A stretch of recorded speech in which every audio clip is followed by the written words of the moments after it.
El análisis político, la entrevista de la semana, la información contada de manera diferente en Hora de Cambio.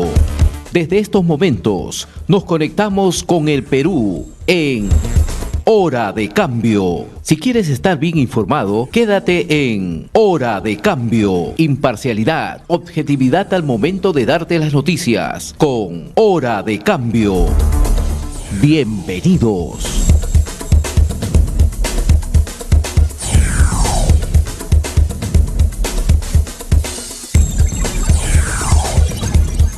Ya estamos en comunicación con el ingeniero Juan Chepú, es congresista, es ministro de Estado y analista político.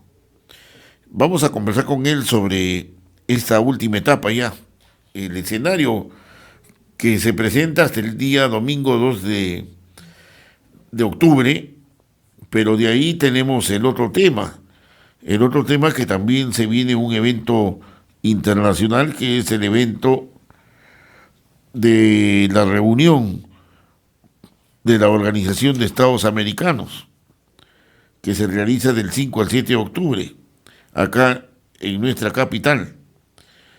Bueno, ingeniero Juan Chepú, ¿cómo está? Muy buenos días.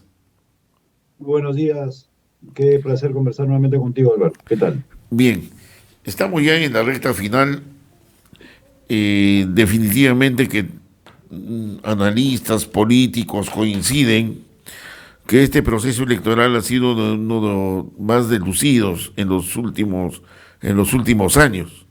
Acá sí se aplicaría bien la tesis que se va a tener que votar por el mal menor. ¿Qué opinas?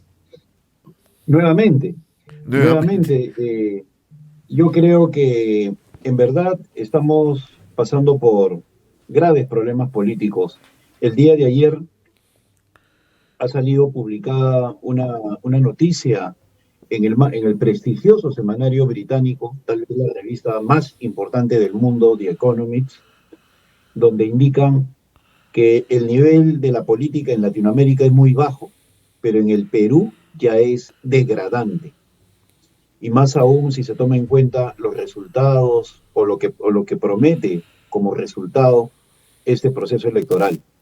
Que lleguemos al 2 de octubre con una inmensa mayoría de limeños, en el caso de Lima Metropolitana, que aún no ha decidido por su voto y que manifiesten su decepción respecto a todos los candidatos, es realmente grave.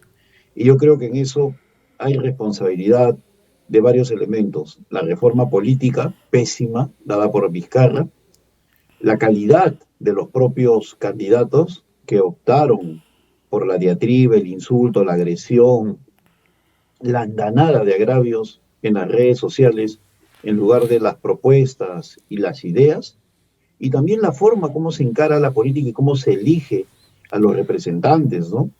Tener, por ejemplo, como candidato a una persona, a un señor como George Forsyth, pues, ¿no? que no tiene ningún mérito, ¿no? Y ser inflado por algunas personas es una demostración de la decadencia de la política. Y todo eso lo entiende la ciudadanía, ¿no? La ciudadanía sabe perfectamente que estamos ante un elenco decepcionante. Hoy día escribe Frederick Cooper en El Comercio, invitando al voto de protesta, y el día sábado de la semana pasada, el señor Mario Ghibellini hacía lo mismo. Yo creo que ambos reflejan la decepción que hay en una gran cantidad de ciudadanos respecto a la calidad de los candidatos, ¿no? Ahora, esta situación tiene que ver también, no directamente, pero sí indirectamente, de las preferencias. Dentro de ese caos que justamente tú mencionas, tiene que ver con las preferencias que pueda tener el Ejecutivo, en este caso el presidente Pedro Castillo. Lo curioso es de que los tres candidatos que tienen cierta aceptación en estas elecciones ya han sido candidatos presidenciales. ¿Correcto? Efectivamente. Han sido candidatos presidenciales, pues lógico. Así es, han sido candidatos presidenciales y han optado por bajar de liga en lugar de encabezar la oposición, lo cual demuestra que sus intereses no son tan nobles como quisiéramos entenderlos. Yo creo que mejor papel estaría haciendo Daniel Urresti o el señor eh, López Aliaga si fueran cabeza de oposición al frente de sus bancadas y estarían dedicados a armar una sólida oposición parlamentaria. Del otro señor no hablo porque simplemente no tiene estructura política ni mental ni partidaria, ¿no? O sea, no existe desde el punto de vista político, solamente aparece para las líneas Ahora, electorales. pero Entonces, mire el escenario que se presenta. No sé si estoy cometiendo alguna falta. Bueno, es no, un análisis. de encuestas nomás no se puede Ya. hablar. Pero, ¿cuál sería el escenario este domingo? Bueno, Partiendo. yo, Espera, te voy a formular la ya, hipótesis que tengo. de acuerdo. Presidente del Congreso, un ex general, un general, ¿no es cierto? Ujú, Alcalde de Lima, posible general. El otro. ujú, Y en el caso de Forsyth, en cierta medida, es el candidato de los caviares, como le dicen, ¿no? ujú. Y este gobierno está rodeado de caviares, no directamente, pero sí en la periferia, que están en cierta medida presentes, ¿no? Y el otro señor Aliaga, que si bien es cierto, es un empresario que estuvo a la cabeza de la oposición, pero al final dijo, bueno, yo ya no me meto más, voy a postular en Lima, etcétera. Ese es un escenario que se presenta, pero el más interesante es general y general, ¿no? Ah, claro, que puede ser una realidad. Y eso demuestra pues la debacle de la política y le da toda la razón al artículo de The Economist que habla de la decadencia de la política peruana. Mira, yo tengo el mayor de los respetos por el general José Williams, como por cualquier miembro de nuestras Fuerzas Claro. Armadas, pero no son políticos, pues. Y acá lo que se necesita es gente con experiencia política. Mira el papelón que ha hecho Avanza País, una vez más, ¿ah? O sea, no aprenden de sus errores. Una vez más, la señorita Tudela y el señor Cabero, especialmente, presentan una moción de reconsideración para la votación de censura del señor ministro del Interior, Sí, sí, la sí. semana pasada. Y se olvidan de que se venía la semana de representación, ¿no? Y lanzan la moción de reconsideración. Y el día miércoles, el presidente del Congreso tiene que suspender la sesión porque los congresistas dicen que no van a ir, no van a votar porque están en semana de representación. Y la señorita Tudela, que es la que presenta la moción, que tiene que retirarse haciendo el papelón, se va de viaje a Cajamarca, en lugar de quedarse en Lima tejiendo las alianzas, buscando los votos, buscando los consensos necesarios para impulsar la moción, la reconsideración que ella misma está buscando. Ese es el ABC de la política, es lo mínimo que debería hacer, convencer a sus colegas para que apoyen esa reconsideración. Pero ¿qué hizo ella? Se fue a Cajamarca, posteaba lo que hacía en Cajamarca en las redes sociales, ¿no? Y no pasa nada en Lima. No hay crítica, no pasa nada. Y es grave el asunto, ¿por qué? Fortalecen al ministro del Interior, que debería salir del cargo. Antes han cometido el error de presentar, igualmente sin ningún tipo de coordinación, dos vacancias presidenciales. Han presentado mociones de censura contra Aníbal Torres que han fracasado, burlándose Aníbal Torres de ellos, ¿no? Y ahora presentan una moción de censura contra el ministro del Interior que termina siendo rechazada, luego piden reconsideración y se mandan mudar a provincias en lugar de estar tejiendo las alianzas. Con Pe- este Congreso podemos hacer algo. pero Este justamente Congreso lo que está haciendo es parte del problema. lo que está haciendo el Congreso es abortar las salidas políticas. Por supuesto, banalizarlas por Así completo. es, o sea que ya a la gente no le interesa. Así es, mira, tú recordarás que hace tiempo se presentaba una moción de censura y se paralizaba el país Claro, a la claro, sí. expectativa. Y Pero con, hoy día la presentan como si estuvieran jugando. Y así tenemos es, así es. parlamentarios. Tú entra a Instagram y pon el nombre de cualquier parlamentario actual que está cocinando, que está lavando la ropa, que está desfilando, que está visitando una ONG. O sea, ¿qué es eso? O sea, se han dedicado a colocar fotos en Instagram, buscando la vanidad personal en lugar de hacer política. Y obviamente, pues el gobierno se burla, se zurra de ellos, se carcajea. Por eso yo le decía a un grupo de muchachos hace poco, Jamás Pedro Castillo va a cerrar este Congreso, jamás. No, de ninguna manera. Porque es funcional a él. Claro que sí. Convive en este Congreso. Si él cierra el Congreso, tiene que convocar elecciones. ¿Y qué quiere? ¿Que regrese Vitocho, Müller, yo? Jamás, pues. ¿No? O sea, él está feliz de la vida con este Parlamento, que le permite hacer lo que quiere, que no lo cuestiona, no lo fiscaliza, ¿no? Presentan mociones de censura que no prosperan, presentan vacancias que no saben coordinar previamente, etcétera, etcétera. Entonces hay un deterioro político realmente grave que está paralizando al país económicamente, que nos está hundiendo en términos sociales, económicos, políticos, sanitarios, de seguridad, de todo. Y respecto a lo que dijiste en nuestra primera parte, en la primera intervención, mira, cómo se ha banalizado hasta el tema de la OEA. Estamos a 3 días de que empiece y a nadie le importa. Sí, pues. ¿No? Antes, cuando yo estaba en el colegio y habían eventos internacionales, teníamos que ir a dibujar las banderas, teníamos que recortar los periódicos, o sea, todo el Perú se movilizaba alrededor de los eventos internacionales, la cumbre de los 77, todo lo que había. Claro. Ahora no pasa nada, la gente ni sabe lo que es la OEA, ni le importa, y no tiene ninguna gravitancia política en estos momentos en el país. Sí, eso es lo lamentable, ¿no? De la forma como se está abordando la política acá en el Perú, pero también es cierto de que tenemos que esperar el día domingo, sí o sí, porque tenemos que votar, tenemos que elegir a nuestros gobernantes, tanto a nivel de las regiones, a nivel de provincias, como en Lima, los alcaldes municipales, distritales. Pero ¿tú crees que el panorama político cambiará a partir del día lunes? En el sentido de esa fuerza que tiene en el norte, por ejemplo, el señor Acuña o el señor Luna en algunas zonas de Lima, etcétera. ¿El panorama político puede variar, puede alterarse? ¿Cómo ves?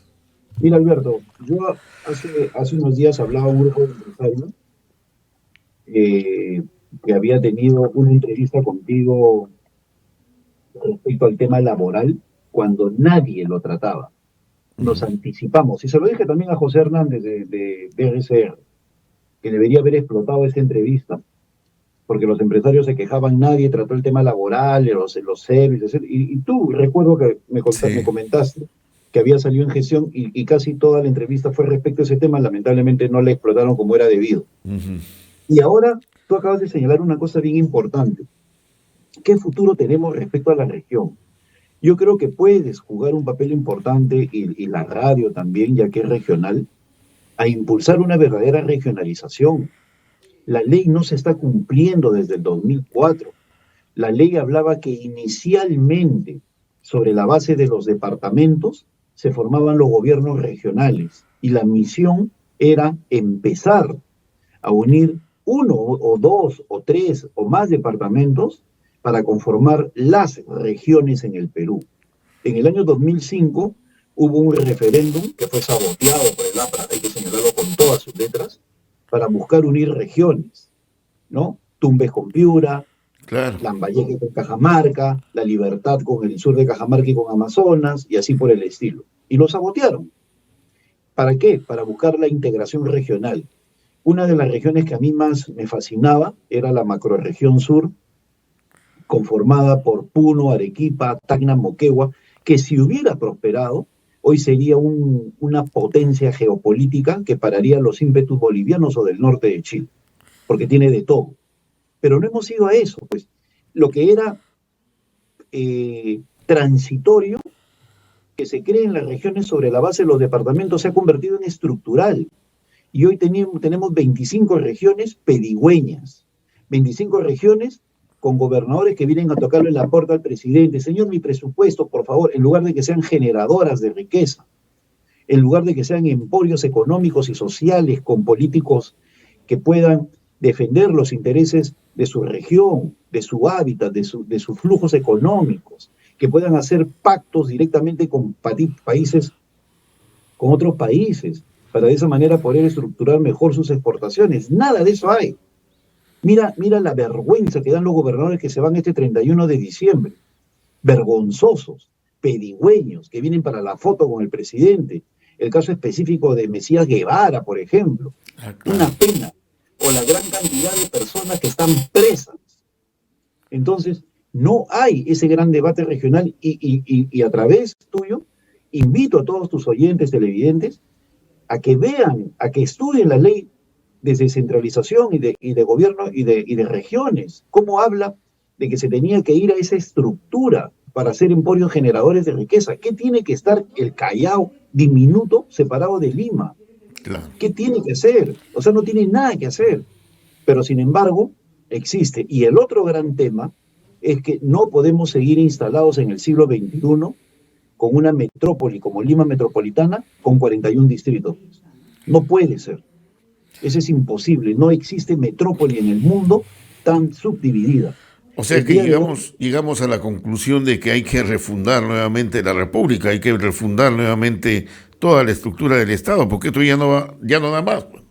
Alberto, esa es la gran reforma del Estado que se tiene que hacer. Mira, en el periódico, en el comercio, bueno, como leo los periódicos, ya ni me acuerdo dónde lo leí hoy día, sale el presupuesto por distritos, ¿ya?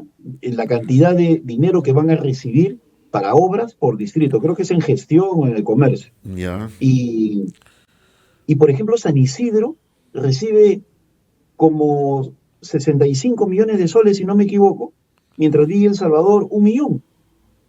O sea, por eso es que tú ves en San Isidro que todos los meses rompen la vereda, todos los meses cambian la flor y todo.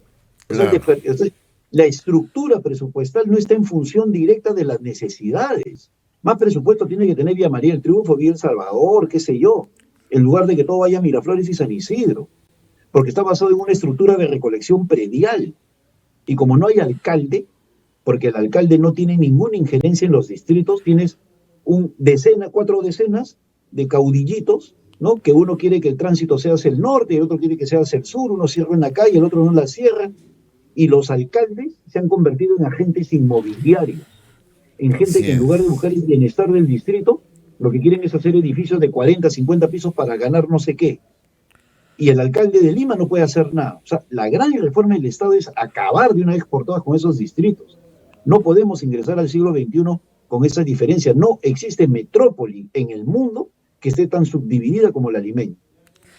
Y muchos se aferran al problema de la tradición, etcétera, pues, pero la tradición no puede tocar con el desarrollo, pues, ¿no? Tú dices que se una el Callao con Lima y te van a salir a gritar Chimpún Callao, ¿no? Sí, primero la muerte, ¿no? No, pues ahí se necesita la decisión política, ¿no? La decisión política y decir esto no puede continuar así.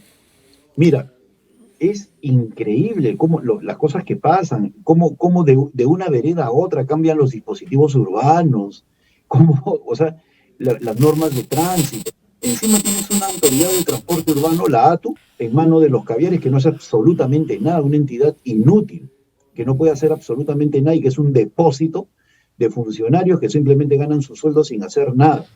Y esa estructura no puede continuar porque lamentablemente es la que está haciendo más daño a Lima. Y lo más triste, que tienes un alcalde de Lima Metropolitana que solamente tiene injerencia sobre mi barrio adorado y querido, los barrios altos. Y después de ahí no sale a ninguna parte. Solamente tiene injerencia en el cercado, nada más. Se mete con nosotros, nada más, y de ahí no puede hacer nada en otro lugar. Han habido dos eventos importantes, uno empresarial y el otro minero, que se está llevando a cabo justamente ahora en la ciudad de Arequipa. Y se está hablando de todo, reactivación económica, empleo y un montón de cosas, pero a nadie lo he escuchado decir cómo está nuestra deuda externa. Hemos vuelto a endeudarnos, cuánto es lo que debemos, y bueno, no sé si le corresponde al ministro de Economía señalar este tema o al presidente del Banco Central de Reserva. Pero acá daría la impresión de que nos estamos endeudando y a nadie les interesa, a nadie le informa. ¿Y qué va a pasar con las futuras generaciones si sigue la política como se está siguiendo ahora, más el atenuante pues de la deuda externa, ¿no? que fue todo un Claro, martirio en el 70, en el 80, hasta los 90, ¿no? es el equivalente al padre de familia o a la persona irresponsable que empieza a ganar bien y se dedica a la juerga, ¿no? Sin Ujú. pensar en el futuro, sin invertir, ¿no? La juerga. Que el hijito quiere un nuevo Nintendo, toma, ¿no? O sea, vamos a comer al chifa todos los días, etcétera, etcétera. Irresponsable. Acá todo lo cubre el ingreso con altos precios de nuestros minerales. Eso está cubriendo todo nuestro déficit en estos momentos. Y el Perú tiene una gran cantidad de presupuesto sin invertir, sin capacidad de gestión, sin obra pública eficiente. Y eso es por la gigantesca corrupción. Y el problema de los ingresos altos, motivados por la exportación de minerales, y eso lo sabe muy bien Julio Velarde, y también lo tiene que saber el ministro de Economía, eh, aunque dudo mucho que este último lo sepa, lo tenga tan en claro, pero es que lamentablemente se ha disparado el déficit fiscal, el déficit cubre todas nuestras ineficiencias, no hay un control de calidad sobre el gasto y la Contraloría no se da abasto para la corrupción. Mira, yo acabo de estar en Cajamarca, en La Libertad, en Lambayeque, y antes Arequipa, Cusco. La cantidad de obra abandonada que hay es impresionante. Entonces yo como ingeniero me gusta pensar, ¿por qué obra abandonada? Y mi hipótesis, Alberto, ¿sabes cuál es? Ujú. Como dan el 30% de adelanto, con ese 30% de adelanto lo primero que piden es la COIP y al diablo con la obra. Entonces hacen el primer hueco, ¿no? Rompen la botellita, la primera piedra y ya dame mi COIP. Y como dan la coima ya no hay capacidad de poder avanzar porque simplemente no hay dinero, porque pagaron la coima y dejan todo abandonado. Porque si Claro. no, no hay otra explicación. No hay otra explicación. O sea, no podemos continuar de esa manera. No hay capacidad de gestión, no porque no se quiera, sino porque lamentablemente hay una corrupción generalizada, descentralizada, es incontrolable, que está haciendo un tremendo daño porque ahí están las plata y sin embargo no hay inversión pública. Y nadie pone el dedo sobre la llaga porque tampoco hay Congreso. En lugar de tener congresistas que van a fiscalizar ese tipo de cosas, van a tocarle la puerta al MEF o al Ministerio de Turismo, ¿no? Los niños, por ejemplo, van a tocar y dicen, oye, yo también quiero una obra. O sea, en lugar de fiscalizar, son parte del problema. Así es. Por eso es que The Economist dice que nuestra política ha llegado a niveles degradantes. Recomiendo públicamente que lean ese artículo de ayer de The Economist que está disponible en la red. Ujú. Y el que no sabe inglés, ahí está el Google Translator, ¿no? O sea, puede, es el nivel de la política peruana ha llegado a niveles espantosos de degradación Ahora, política total. tú que has estado viajando, que siempre estás en constante con la población, y no es tiempo de repente de trabajar un nuevo proyecto político, Yo creo que porque si sí, pero seguimos mira, en yo no, esto vamos a llegar a la misma conclusión en el año 26, ¿no? claro, lo que sucede es que ya es importante, en primer lugar, que la política, yo hoy día escribo para el Montonero indicando de que lo mejor que nos puede pasar es que los políticos y sobre todo los grandes partidos nacionales vuelvan a la palestra. Yo espero que el APRA se consolide, que el PPC vuelva, Pero porque está bien eso, pero se tienen que renovar también, pues, nuevos es que mira, cuadros. ahí discrepo yo, Alberto, A con ver, todo el respeto del mundo.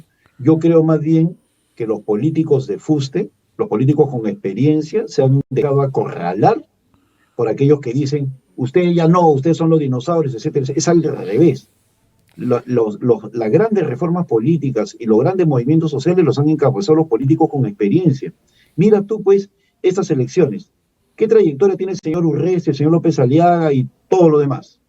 O mira el Congreso, todo nuevo. ¿Qué han generado? El desastre total.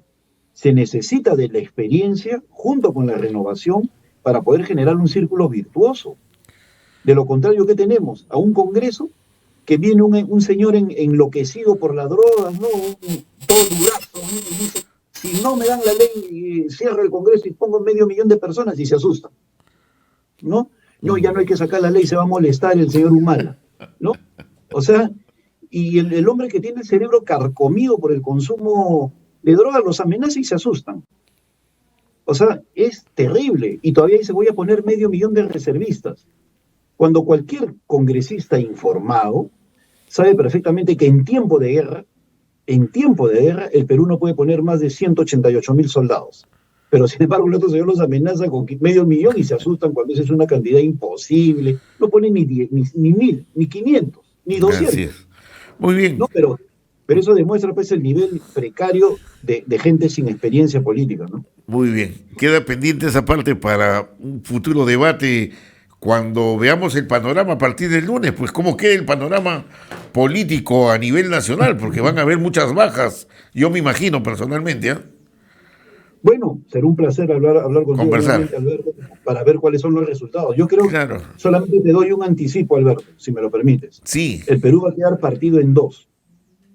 Un norte moderno, o un norte con candidatos pro inversión, y un sur que lamentablemente está cayendo en la prédica fanática de gente que no tiene escrúpulos como el que acaba de mencionar.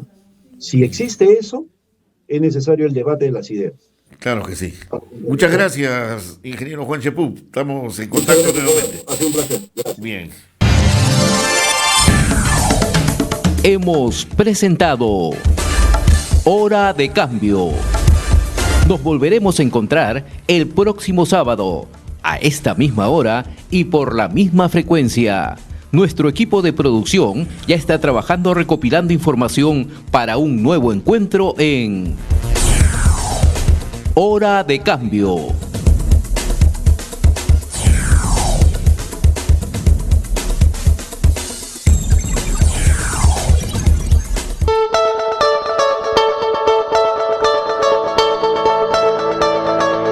Desde el 26 al 30 de septiembre, RCR transmitirá las actividades más importantes de la